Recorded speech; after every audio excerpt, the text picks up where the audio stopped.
எங்கள் பொதுச் செயலாளர் இன்னும் 2-3-4 தினங்களுக்குள்ளாகவே மிக நல்ல நல்ல செய்திகளை எல்லாம் அறிவிப்பார்கள்.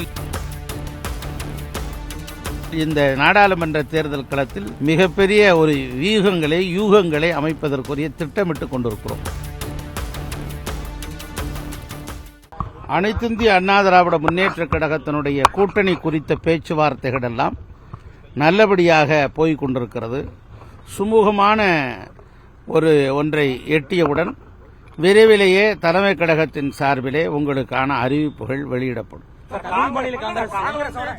காங்கிரஸோட அதிமுக பேச்சுவார்த்தை நடத்த கூறப்படுது.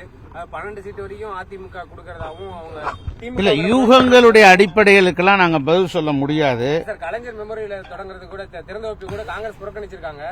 அது வந்து அதிமுக பேச்சுவார்த்தை காங்கிரசுக்கும் திராவிட முன்னேற்ற கழகத்தின் கூட்டணிக்கும் உள்ள கசப்புகள் வெளிப்பட்டிருக்கிறது. அந்த கசப்புகளுக்குள்ள நல்ல மருந்து அண்ணா திராவிட முன்னேற்ற கழகத்திடம் இருக்கிறது என்று காங்கிரஸ் நம்பினால் விரைவில் நல்ல பதில் கிடைக்கும்.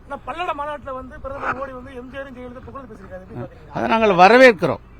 அதாவது இந்தியாவின் பிரதமர் நரேந்திர மோடி அவர்கள் புரட்சித் தலைவர் எம்ஜிஆரையும் புரட்சித் தலைவி அம்மா அவர்களையும் அவருடைய நீட்சியாக இருக்கிற அண்ணன் எடப்பாடியாரும் அதனுடைய உள்ளடக்கம்தான்.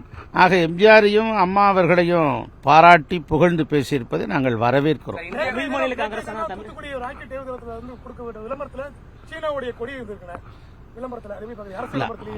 அரசு விளம்பரத்தில் இந்தியாவினுடைய கொடிதான் இருக்க வேண்டும். வேற்று நாடுகள் கொடிகள் இருப்பது என்பது ஒரு நல்ல செய்தியாக பார்க்க முடியாது. காங்கிரஸ் கட்சியோட கூட்டணி வைக்கிறது தயார் அப்படிங்கிற நிலைமையில இந்தியா கூட்டணிக்குள்ளார அதிமுக இணையறதுக்கான வாய்ப்பு இருக்காது. இல்ல இதையெல்லாம் குறித்து இன்னும் 2-3 நாட்களுக்குள்ளாக விரைவில் நல்ல பதில் கிடைக்கும். தமிழ் மாநில காங்கிரஸோட கூட்டணி பாஜக கூட்டணி தாக்கத்தை ஏற்படுத்துமானா? தமிழ் மாநில காங்கிரஸ் ஏற்கனவே பாஜகவோடு தான் அவர்களோடு உறவில் தான் இருந்தார்கள். அவர்கள் தற்போது பாஜகவோடு இணைந்திருக்கிறார்கள். அண்ணா திராவிட முன்னேற்ற கழகத்தில் அவர்கள் பிரிந்ததனால் பெரிய தாக்கம் ஒன்றும் இல்லை. அதாவது இதுக்கெல்லாம் வெளிப்படையாக கருத்துக்களை இன்னும் 2-3 நாட்களுக்குள் நல்ல பதிலை நாங்களே தருவோம். தலைமை கழகத்தின் சார்பிலே அறிவிப்பார்கள். எங்கள் பொதுச் செயலாளர் இன்னும் 2-3-4 தினங்களுக்குள்ளாகவே மிக நல்ல நல்ல செய்திகளை எல்லாம் அறிவிப்பார்கள். இந்த நாடாளுமன்ற தேர்தல் களத்தில் மிகப்பெரிய யூகங்களை அமைப்பதற்குரிய திட்டமிட்டுக் கொண்டிருக்கிறோம்.